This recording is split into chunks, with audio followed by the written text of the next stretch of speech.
For me, what I learned over time was that speed is probably the most important thing in a startup. Welcome to the Product Market Fit Show, brought to you by Mistral, a seed stage firm based in Canada. I'm Pablo. I'm a founder turned VC. My goal is to help early stage founders like you find product market fit. Wardah, welcome to the show. Hey, Pablo. Thank you for having me. I'm looking up Overjet online, and it's kind of like building the future of dentistry. It's like dental AI, which if you just come at it from today's landscape, you'd think, oh, it's just jumping on that kind of AI bandwagon. But you've been doing this for over 6 years now. You started in 2018. And frankly, as a VC, I don't see a lot of plays in dentistry. So I'm like really curious to hear how this started and how you ended up here kind of in the first place. So going back a little, I did my PhD in clean energy.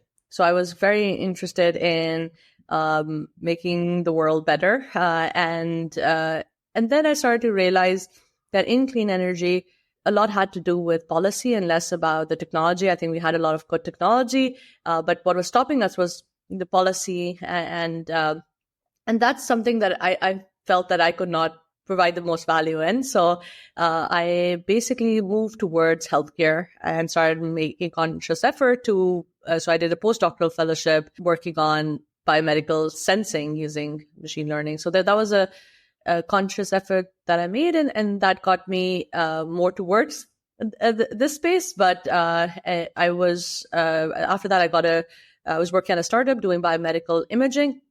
And at that time, I changed my dentist and got a treatment plan, which was very different than I had received before. And that's how I started getting into dentistry. And it's a fascinating field. What were you doing? Just tell me a bit more about the last startup. Like you're doing biomedical imaging. Just tell me more about what that is. We're working on MRI data, making that faster to acquire, more quantitative, so that we can get, focus on more preventive care and being able to catch disease faster so you don't have to suffer from the disease. So that was the thesis behind it. And we were building out MRI technology for that. And were you at the time thinking, I'm doing this to learn about startups so one day I can start my own, or was that not really kind of a thought in your mind? So all through my PhD, I was building startups where some of them worked, some of them did not work. And I was commercializing anything I built. So I think that was very inherent in what I was doing.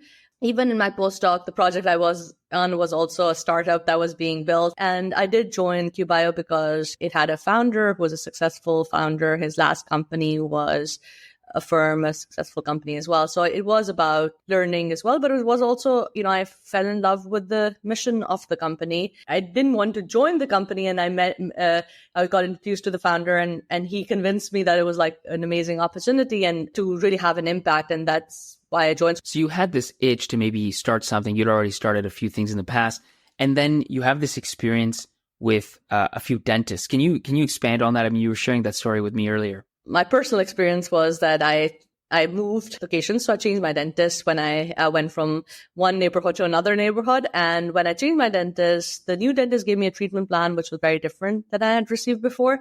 I was surprised at the fact that why there was this much discrepancy. At that time, I asked the dentist to provide me with the x-rays. I started reading more about dental x-rays, dental 101. And you're chasing what at this point? You're literally trying to understand your treatment plan, or you're already thinking maybe there's some sort of, because you know about imaging. Yeah, I'm trying to understand my treatment plan, and it just didn't make sense to me. There was something off. And for me, it's one of those things.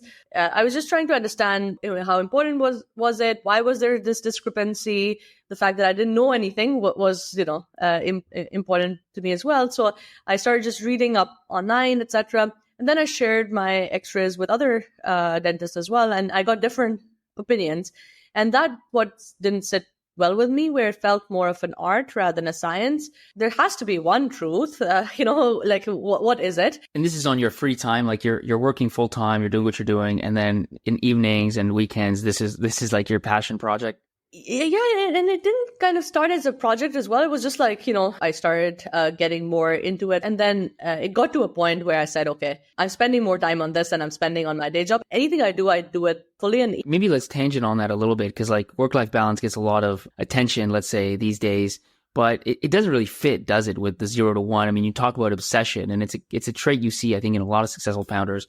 You think that's a must-have? Like, you kind of need to be obsessed to make things happen in those early days? So I think one is about my personality as well, where I've found that for me, I will not be happy if I force myself to do the 9 to 5. That's not just me, and it's one of those things like that is believe that it's better, but the person I am, like I really enjoy the things I do. So telling me not to do that is, you're taking that joy away from me, right? So it's not the positive. For me, that balance is different as well. It is, I'm having the freedom to work on things that are exciting, etc., that I want to work on and solve difficult problems. Like that's what gets me excited. To your point of whether it's necessary, I think everybody is different, just in general, but I don't think there is any shortcut to hard work. I think hard work is real and it actually gives you an edge. And so all my life, it's something that I've believed in very heavily. And it's something that it might, again, there might be the people I know who've been successful, whether they were professors, doing their thing. These are some of the smartest people. I don't think they needed to work the work the way they were working, but they were some of the hardest people at the highest level of their career that they could be. And nobody was telling them to work this hard, but that's, I think, was innate to them. And I think similarly in startups as well, I don't know, and there might be, I don't know any founder that I admire that, is not putting in their all. It is hard. It's not other easy things to do. But if you're solving a very hard problem, there might be that you got very lucky and there's, PMF from the beginning and it could work out. So I'm not saying it has to be always true, but I think, you do absolutely increase your chances of success if you are putting in everything. I think that's true. I mean, it's a competitive landscape and it's really not like there's skill and then there's hard work and there's going to be people that do both. And obviously, if you're not one of those people, your odds of success are probably lower than somebody that's potentially competing with you and is, equally skillful, but also just putting in a lot more work. And there's balances, all these things. But and Pablo, I feel, especially in the beginning, it's all about learning. And again, there are no shortcuts to learning as well. Like you need to learn and you need to put yourself in different experiences. You need to understand different viewpoints. You need to understand your customers and you have to have conversations and like that's just time that it takes to learn everything new. And the faster you learn, the faster you execute, the faster you can make progress as well and learn from the mistakes because everybody's going to make mistakes. So I think it's almost inherent to, again, you could get very lucky with everything kind of just working, but most things just don't work. And if they were that easy, then it would have been done before. So back to the storyline, I mean, you're kind of obsessed about dentistry. You've unlocked some potential, let's say, problems, which is that it's more art than science. But do you have an actual startup idea at this point when you start thinking about, okay, maybe I need to get out of my day job because I'm just spending so much time over here? This is one I don't recommend, which is I did not. I had a thesis, and my thesis was that if I did not do any, so just to give you a sense, so when I was understanding the field more, what I realized was that there was a challenge in terms of how dental data was being analyzed, how diagnosis was happening, and the way the industry was with private equity entrance into the space, say 10, 15 years ago, with a lot of money coming into the space, with consolidation happening, and not having ways of measuring clinical quality. There were ways of measuring financial performance. There was no way of measuring clinical quality in dental practices. And I felt that if we did not do anything about it, we would head in a very wrong direction. And this was the time that dental service organizations, so this consolidation that was happening, I think everybody kind of realized this was the future. This is going to continue. Earlier, there was a lot of resistance to the consolidation that was happening. But then I think at the time that I started looking into it, I think people started realizing because of the economics, this is going to happen more and more. And if this is the trend that we're going to go on, these groups do need a way to measure clinical quality. And if they cannot measure clinical performance and clinical quality, they cannot improve it. And that's where Overjet started, or at least the idea of Overjet started to form in my head. And it was almost, I was kind of had to do something about it. So I quit my job and started shadowing dentists. There was not a name for it. There was no, there was no formation that happened at that time. It was literally for me to understand more of the space, and I had to go and, actually see what was happening in dental practices. How did you do that? Like, how did you let dentists let you into their practice just so you could watch? So I did not have a good network there. I was trying to find dentists first. So I think the first dentist connected with was in my building. The second dentist was literally, I was doing an Uber pool ride, and the person sitting next to me, I kind of got talking, and they asked me what I was doing.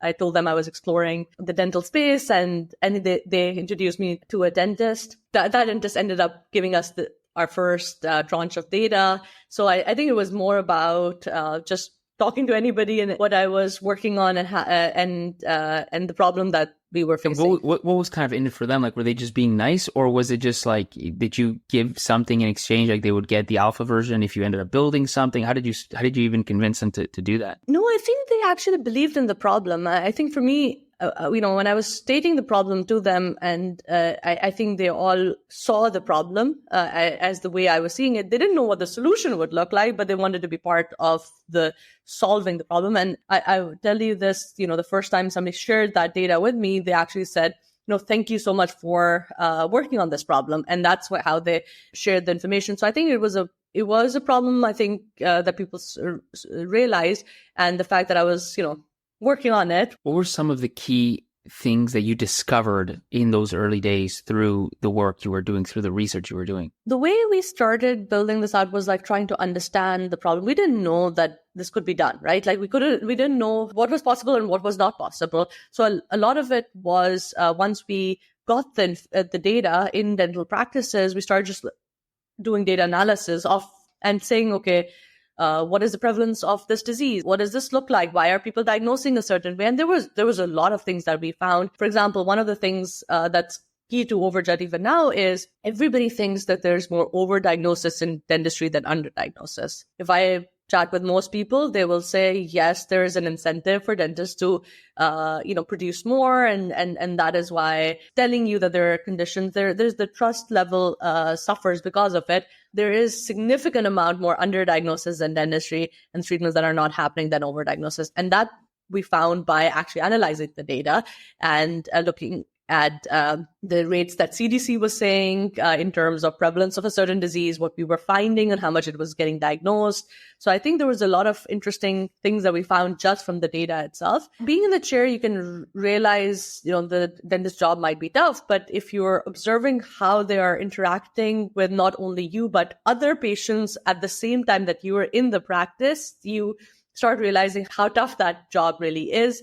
And especially, coming from the MRI side, where radiologists are spending, a lot of time looking at X-rays and other MRI data, and usually in darker rooms and with the right monitors, etc. That's not what dentists are utilizing. They're moving rooms. They're with changing lighting conditions. They're having these old monitors that they're making diagnosis on. So there's a lot of interesting learnings that I don't think that the industry kind of knew and had the belief in, but I think as we started to look at it from the data, and as a data problem, we started saying, the data quality is bad. The way things are being monitored is bad. The monitors that they have is bad. So it's not like dentists don't want to do the right thing.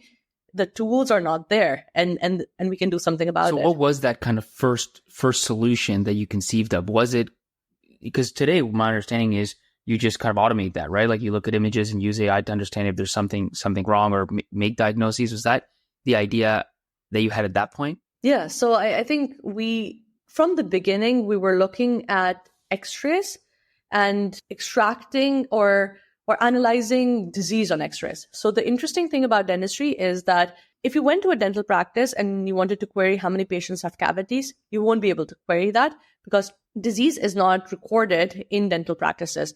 Treatments are recorded, but disease is not recorded. The disease actually sits in X-rays, it sits in notes, etc. And that's what we started doing was like, okay, so let's start to analyze disease.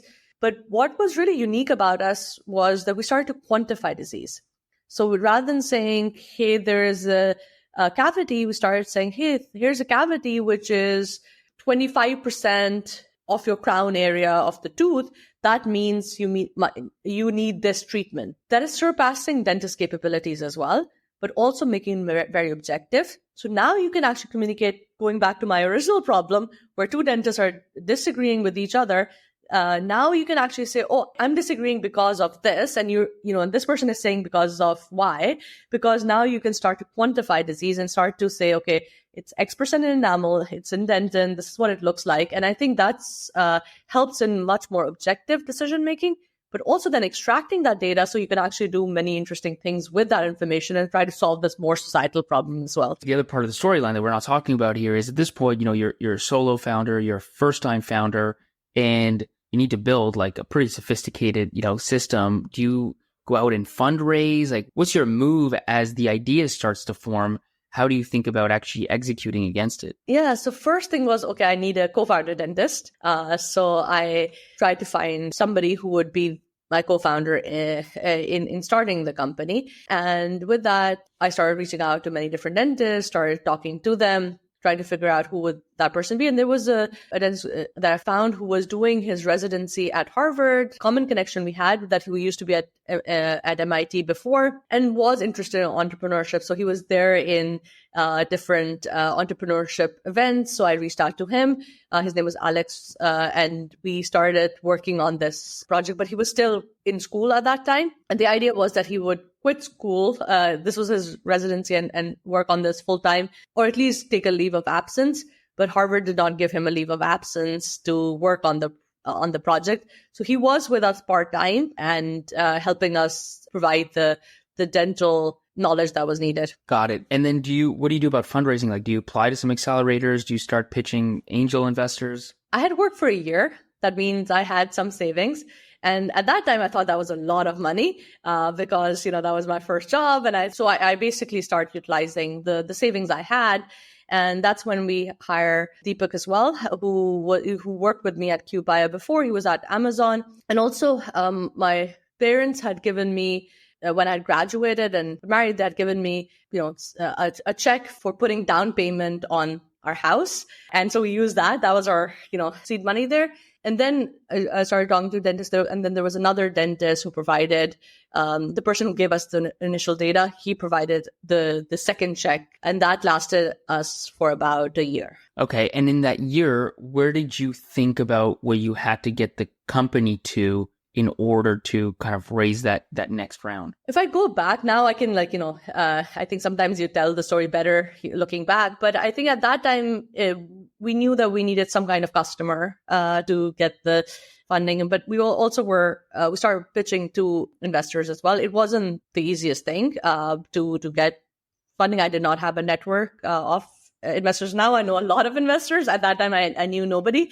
What were some of the responses that you were getting from the ones that did take the meeting and, let's say, passed? Like, what was some of the feedback you got back then? So I think, right now people think AI is, the hottest topic, but I don't think it was at that time. Although from my side, it was like very obvious that this is what we should be working on. However, I think because inference has a cost, the way software traditionally has not had a cost. There's no unit cost. Yeah. The marginal cost is zero for software. That's right. Yeah. Yeah. So that aspect of it, I think we just did not like, and basically in terms of what margins could be, etc. And so that was one piece of it. And there wasn't, it didn't have major successes that people could point to. So there were some companies like WizAI, I think the first generation of companies, which could not, especially healthcare, could not make it work at a larger scale. So they did solve a very good problem. However, adoption of that technology was not really happening at the scale that VCs would like it to work. So there was actually a market problem as well. So there was an AI problem. There was, how the adoption was happening at that time. And I would say third, this is something that I didn't want it to be true. I still kind of avoided it to be true, but I do think there was a bias in terms of, for me to be a woman starting this company as well. Even if I was hearing it, I was kind of not trying to internalize it, which was, where an investor, this was an angel investor, they have a fund, a pre-seed fund, who basically told me, hey, I really like you. However, the chances of you getting funded next are so low that I don't want to put, money in, because I think the statistic they shared with me was only 2% of female founders get funded. So if you get a male co-founder, I'll fund the company. Or male CEO. So it wasn't about a co-founder. I had a male co-founder, but it was getting the male CEO in. And I don't think they were doing it from bad intentions or anything. They actually believed it. And that's one where I think there was a little bit of this pattern recognition, or, that VCs do. I think that's one where it was hurting us a little as well. The amount of traction they wanted us to have at that time was much higher than normally I would expect a startup to get funded. Pattern recognition is a funny thing, because on one hand, it's the tool that most VCs, need to rely on in order to understand what sort of things might work. But it's almost baked into pattern recognition that what you end up forming are biases. Some of them are helpful because you're like, this sort of thing tends to work. But some of them are actually, they create these crazy blind spots, right? Like obviously in your case, when it comes to female founders, but there's so many other examples of, spaces, areas where people say, oh, nothing in this area could be big because there's been nothing that's big. And all of a sudden, you miss the next one. So that's a pretty wild story and kind of black and white bias there, and going through that. Like that's hard to imagine. Take me through then, because at one point you do overcome this. I mean, over time raised over $100 million. And just looking here, like your seed round in 2020 was pretty big, right? It was almost $8 million. What happened between the time where you raised, from that you had your savings, you had the angel, you had a few, let's say $100,000 or so, to that $8 million round? Like, what did you accomplish in that time? Because that's a big seed round. So the first institutional check that was written by E14 Fund, so MIT's fund, I think they took a chance on us. So it took a chance on me. It was, and I think that was very crucial in starting to make it into a real company. Right. Like before that, I think think of it as more of a project that was happening. So that was one thing that happened, as well as we got space at Harvard Innovation Labs. And so we had a space, and we had, an institutional investor behind us. And then it was literally traction. So we had to prove that this works. We had to get customers. And on one side, we were trying to figure out, like, how do we commercialize this technology, which, can have so much impact. So we found that insurance companies had the biggest need, an urgent need, in terms of they were reviewing a lot of claims manually, and they were making the same decisions that dentists were making. But so they had hired a team of dentists who were looking at this data manually and making these decisions. And we knew that we could help solve some of at least automate all the administrative tasks that they were doing, checking for completeness of a claim, checking for, is this the right x-ray, the data, etc. And then we could actually start to look at helping them in clinical aspects of it as well. So medical necessity. So that's how we started observing that, trying to figure out what that would look like. At that time, I think that from the investors, the belief was insurance is very slow. So you guys are going to die before you get a contract there. And now I understand it. I now understand how slow they are. But at that time, I think naivety helped us a little, because I said, seems like they're moving, like it seems like there's a need. So we started actually pursuing that. I would say, once we built enough that we could show a demo, we were able to get insurance companies in. And by the time, you mentioned the seed round, we had signed Guardian and Delta Dental. These are large insurance companies. And why do you think insurance companies were the better first customers, than dentists themselves? So for dentists, we needed FDA clearance. And that itself is a longer process. So we started the FDA process while we needed actual customers to get the funding, to get to to build what we needed to build. Perfect. Okay. That makes sense. Well, look, we'll stop it there. We'll end on the two questions that we always end on. The first one is, when did you feel like you had true product market fit? For me, I started feeling that this was real when we started signing these insurance companies. And the way it worked was, we actually got these two insurance companies that we piloted, and we showed that it actually works and it could work. And after that, there was this inbound from a lot of other insurance companies doing RFPs to see if this works. And we basically won every RFP that we participated in. And that hadn't translated into revenue yet.